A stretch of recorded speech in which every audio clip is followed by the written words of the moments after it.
Good morning, student. Let's discuss the today's newspaper analysis. The first topic is the importance of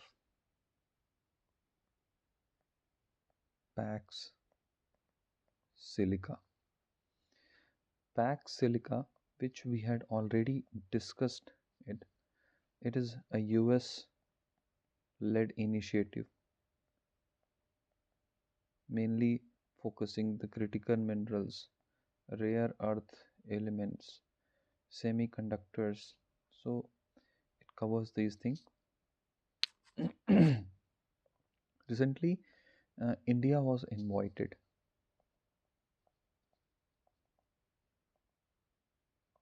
to it. These informations we had already discussed in our previous newspaper analysis. This article talks about the importance of it, that how it can secure global tech, boost AI and AI supply chains. AI supply chains means the material which we require to boost our uh, AI missions. We had, which India had national AI mission. We have the national critical mineral missions, uh, national semiconductor mission. These are the missions for semiconductor progress and boost for our AI system in India. So these the pax silica becomes an important agreement. India seeks to join it because of its strong digital infrastructures and growing AI market. Digital infra and AI market. On December 12, 2025, the US convened the inaugural Pax Silica Summit to secure the supply chain of critical minerals, which we had talked about, and build capabilities for technologies like semiconductor and AI. The tax, the term Pax Silica suggests promoting peace and prosperity through technology. The key participants in Pax Silica includes, which we had already talked about, the Pax Silica, which the already members are US, Japan, Australia, Netherlands, South Korea, Singapore, Israel, UK, Qatar, UAE. These countries becomes an important because as earlier in previous year question there was a question which asked about the members of NATO. So this becomes an important because it may be asked that the countries which are involved in Pax Silica. Although this is not a very significant body, but one should know this. We got the observer members also like EU and OECD and Taiwan. Pax Silica responds to geopolitical concern, particularly China's dominance on RE.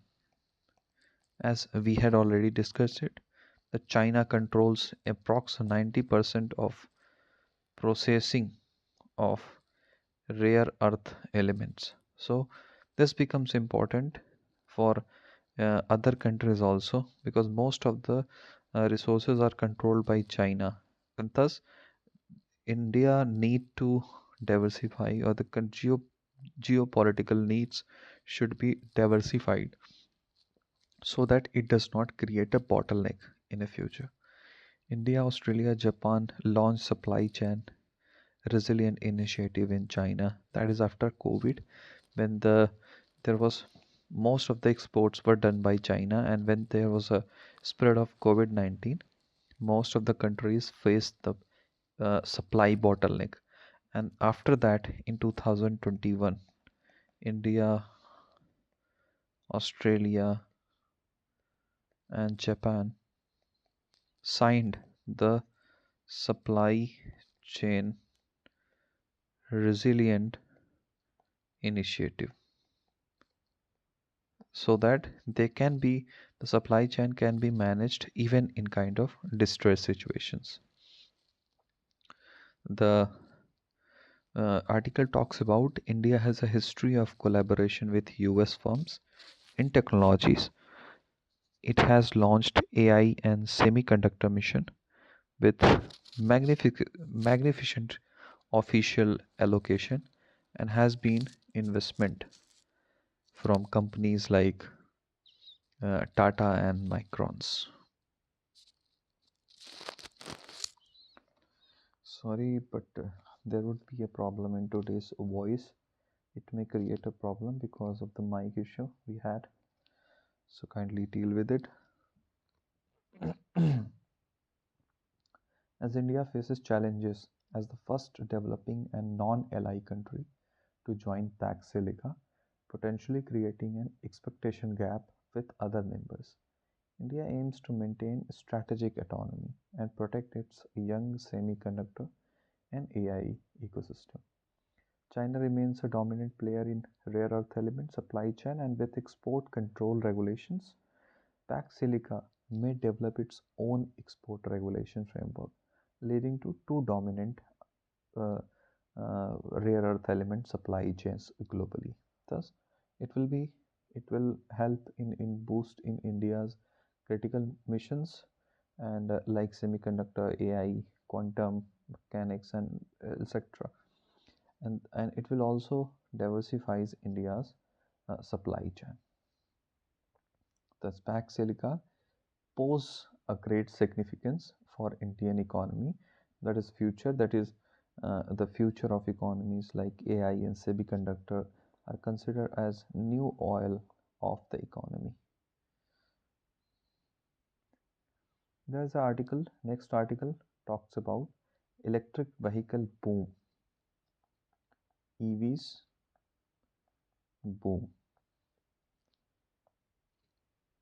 The global shift towards electric vehicle is creating a significant demand for copper. Copper's demand has been increasing. Essentially, for and why demand increases? For batteries. We got batteries, motors, wirings, infra.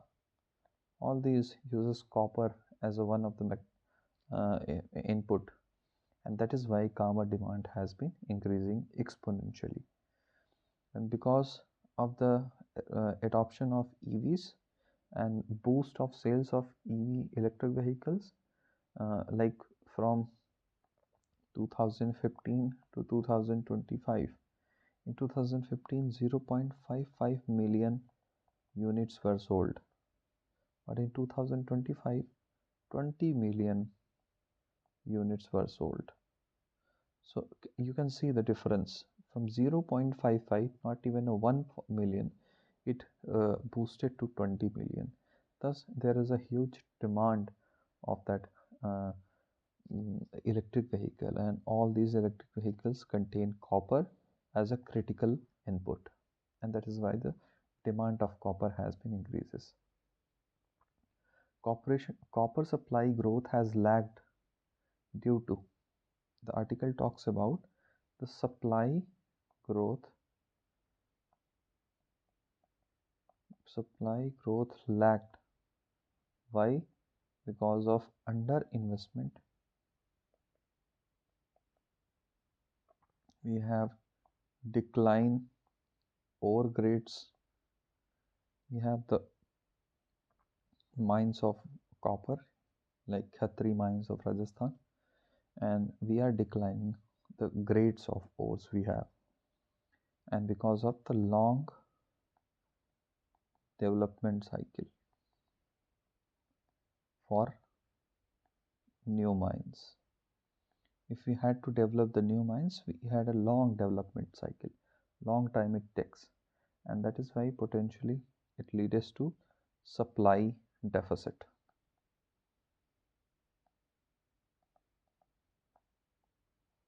Thus, the overall electric vehicles production supply and this get hampered. It also intensified the globe geopolitical competition and affect EU adoption, cost and pace. Because of this bottleneck, because of this supply deficit, we face the geopolitical competition, we face the cost increment and the pace of adoption becomes slower. Between 2016 to 2024, copper demand elasticity with respect to electric vehicle sale mostly exceed, indicating faster copper consumption growth than EV adoption. And thus article tells us that there is a data according to that the copper consumption that the consumption of copper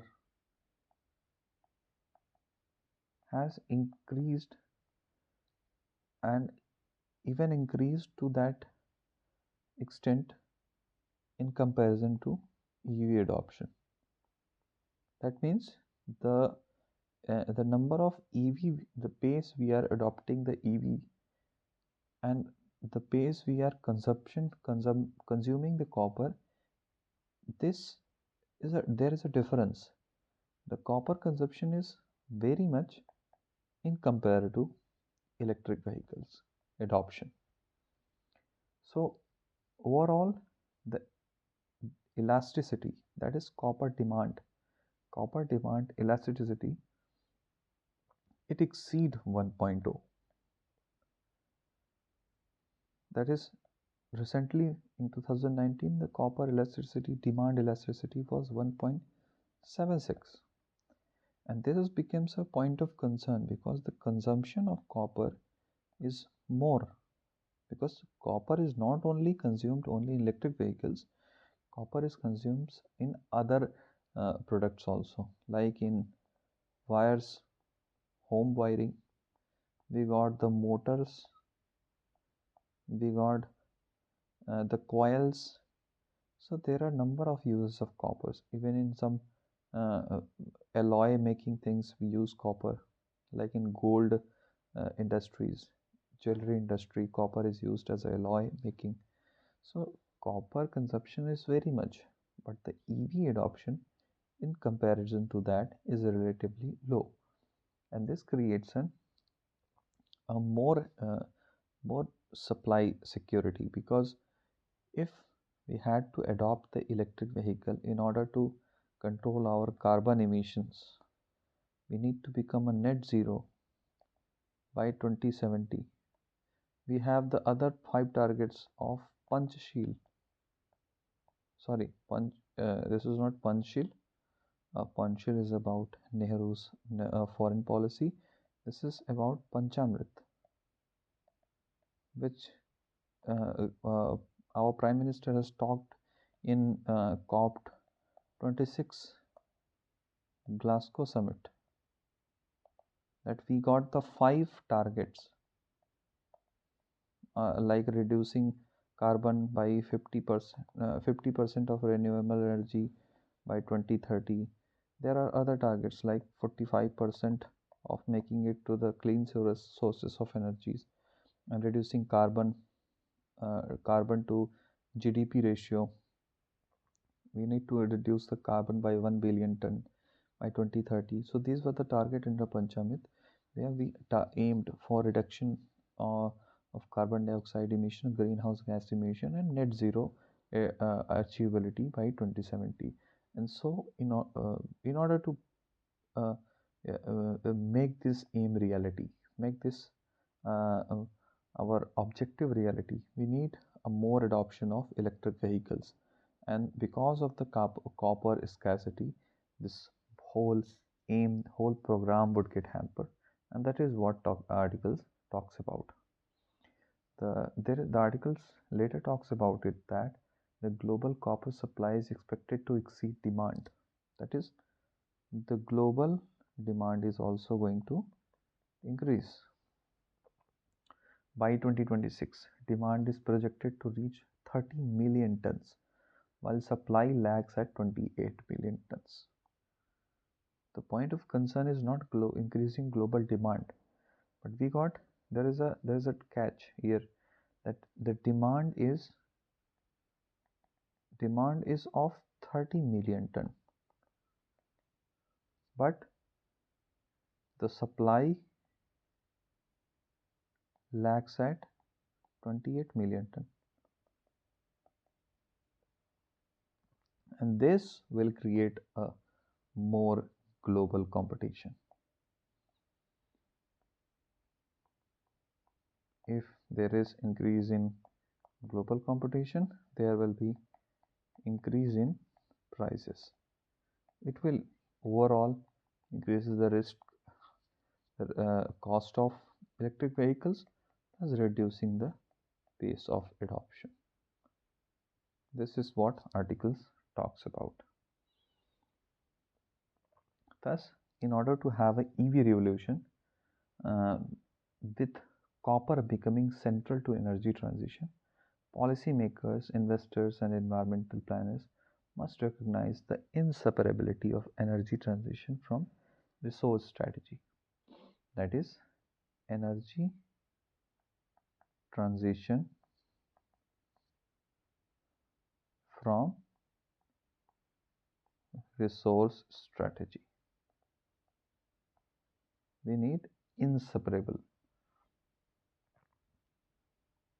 Without bold action on copper supply, recycling, that we need to ensure the supply, we need to ensure the recycling, that is, the copper doesn't get wasted, and pace of electrification will be dictated by geology rather than ambition. The next article talks about the Donero Doctrine. Donero Doctrine.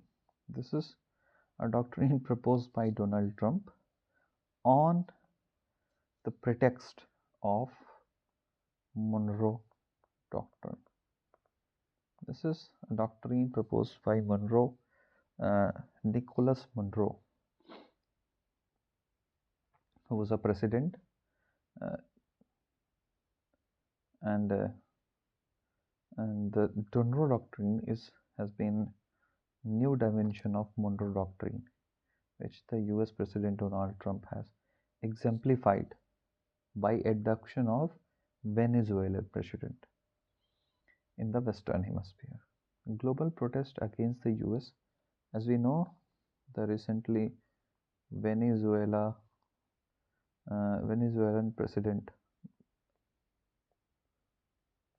was abducted by U.S. Army, and on based on to it's like uh, on abduction of that Venezuelan president, the U.S. president has exemplified. He has given the example that this is a part of Donero Doctrine.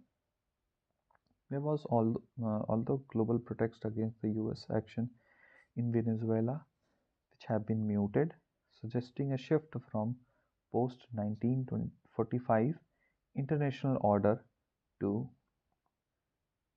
that is, international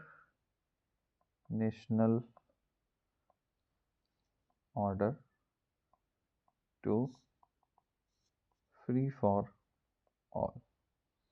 That means there is a post after 1945, the formation of United Nations, there was a promotion of international rule orders.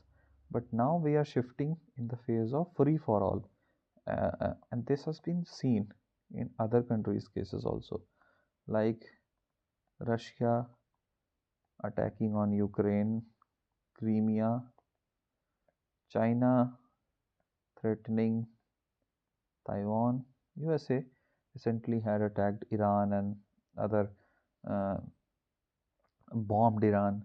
They abducted the Venezuelan president, and thus we see the shift from international order to free for all. The Trump's U.S. national security strategy of November 20, actually, the President Trump has came up with the national security strategy in November 2025, which emphasizes reasserting U.S. preeminence in the Western Hemisphere, with implicit threat to Cuba, Colombia, Mexico, and control over the Greenland, which he talked about. The national security strategy criticizes Europe. The national security strategy of USA, it criticizes Europe for losing its sheen and suggesting US support for patriotic European parties, while urging Europe to take primary responsibility for its defense and achieve strategic stability with Russia. Thus, the national security strategy talks about there was a Ukraine conflict remains stalemated with potential for resolution or further escalation, risking more European regions being engulfed in conflict. In West Asia, Israel program was ended, but peace remains elusive, especially in Gaza, while Iran faces internal violence and external pressure, with US and Israel seeking to undermine the Khamenei regime. Afghanistan faces renewed troubles. This is like the article talks about different countries facing the different kind of situations.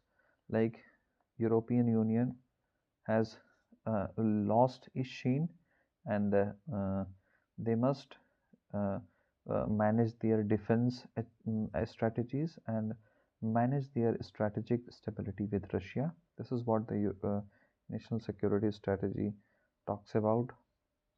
In West Asia, like in Gaza plan and in Iran recently, which faces internal and external pressure. There's also there's also a plan for it. We have got Afghanistan faces renewed troubles with Tehreek-e-Taliban. Recently, we in 2024 we got the Taliban's being elected as a government, and they want to make the embassy with the India, and that is why there was a visit of minister of one of the Taliban regime in India in last year into 2025, which is gaining in strength in Afghanistan. It affects Pakistan stability. We got China also here. 2025 success in withstanding US tariff and enhancing its global supply chain influence continues, with growing presence in Southeast Asia and Indian Ocean. India faces it talks about India faces challenges in 2026 with its strained US relation over Russia oil imports affecting its global standing despite progress in initiatives like I2U2 and IMEC.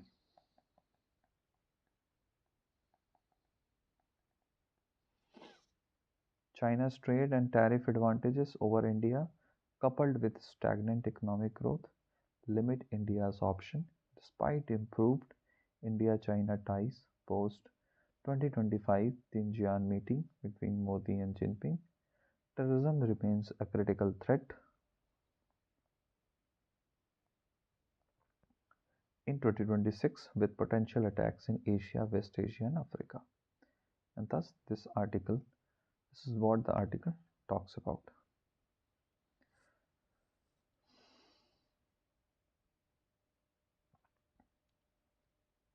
The next article talks about to compete with China, India may need China.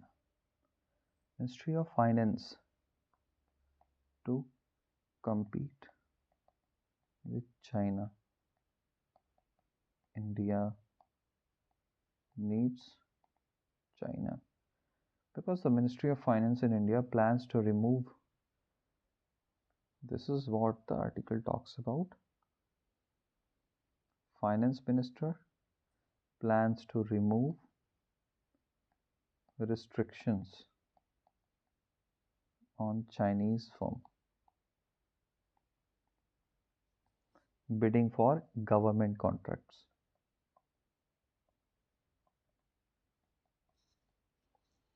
which were imposed in 2020 after a clash in Galwan Valley. These restrictions required Chinese bidders to register and obtain clearance, leading to China losing contract worth 700 to 750 million dollar. Sorry, it's $1 billion.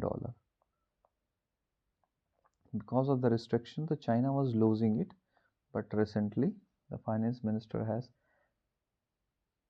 plans to remove the restriction. Despite a more favorable stance in the past, direct Chinese investment in India has been low because there was a normalcy in the relation between India and China. Despite of that, the Chinese investment remains low, even less than 1% FDI equity inflow from 2000 to 2021. Chinese investments were often routed through tax havens, making cumulative FDI inflow difficult to calculate. The India's government press note 3 issued in April 2020 mandated that entities from countries sharing a land border with India required government approval for investments affecting indirect Chinese investments. There was a press note and that mandated that the countries which share borders with India must need a government approval for indirect investments, and that is how the Chinese indirect investments got affected. The Ministry of Finance in Economic Survey for 2023-2024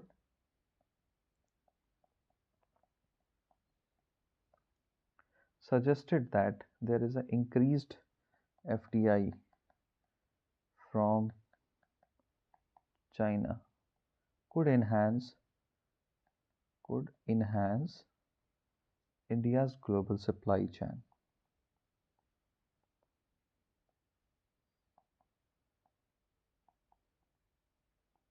And this is what the article talks about. The heading itself reveals that if we have to compete with China, of course we are competing with China. And if we have to compete with China, India needs China. Why we need China? Because recently there is a plans to remove the restrictions, giving the government contracts to the Chinese. We need, according to economy survey, there is if increase in FDI from Chinese, it will enhance our India's global supply chain and exports also it will be also boosted. China's dominance in market means India cannot attract global supply chain because China of course a huge manufacturer and supply goods at very cheaper cost. So it is very difficult for the Indian products to beat Indian products to beat the market, especially with the Chinese goods. And so India cannot attract the global supply chain, diversifying from China without including Chinese company. India has become an alternative for US smartphone imports, with China's share dropping from over 60% to about 22%. China's FDI stock in India has declined over past decade, with India falling 19 ranks in Chinese FDI. So there was a decline to it overall, and this is what this article talks about. The other article talks about the reusability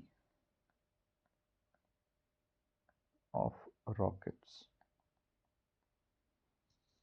The commercial space industry is rapidly evolving, and reusable rocket technology is significantly lowering the launch cost. it lowers the launch cost, because of course we do not have to eject the rocket which will be finally going into the ocean. So we can use these rockets again and again by simply a little upgradation or little enhancement. We can use this rocket again and again, thus reducing the overall cost to it, and it lower the cost significantly, which which has been recently tested by the ISRO and also with the private agencies like SpaceX.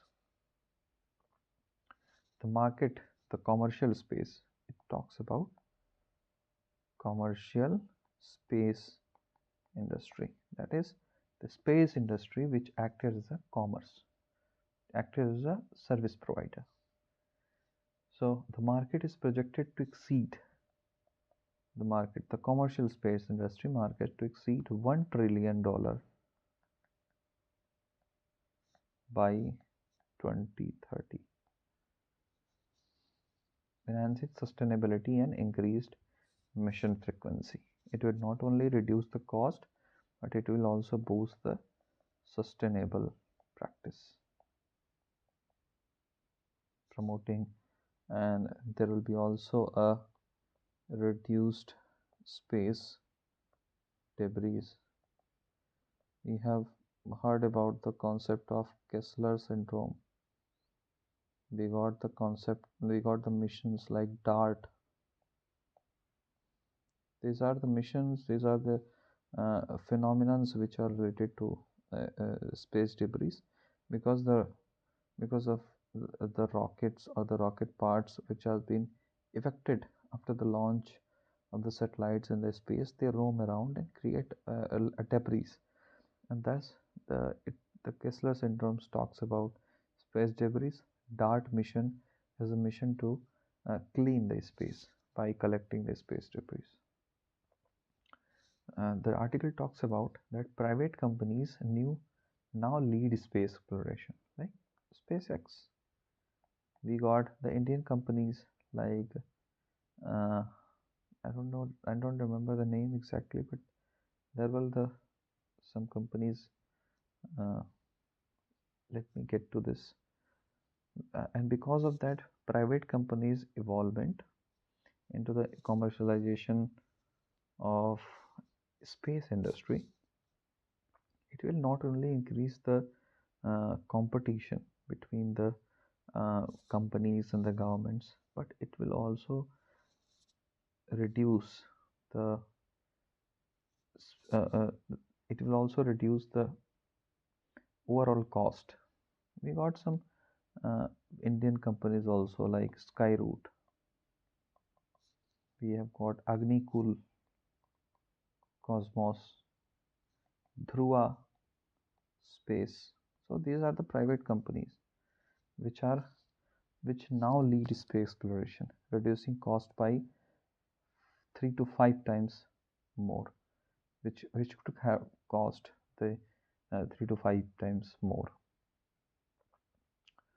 And rocket face gravity and aerodynamic drag with rocket equation highlighting the weight problem in space travel, where over 90% of the rocket mass is for propellant and tankages, leaving less than 4% for the satellites. We use this, the Agnikul Cosmos, Agnibard. We got the 3D printed rocket engines also. So 3D printing also reduces the overall cost, because here we do not waste anything. It is more efficient. It is more uh, um, like it reduces the cost of its making. And 3D rockets, of course, we did not have the joints, so it also protected from the aerodynamics. Thus, and because of that, also ISRO's test of reusable launch vehicles. This is like the rockets which can be reused again and again. Thus, it will overall reducing the not only the government's space missions, was also promoting the commercialization of space industries.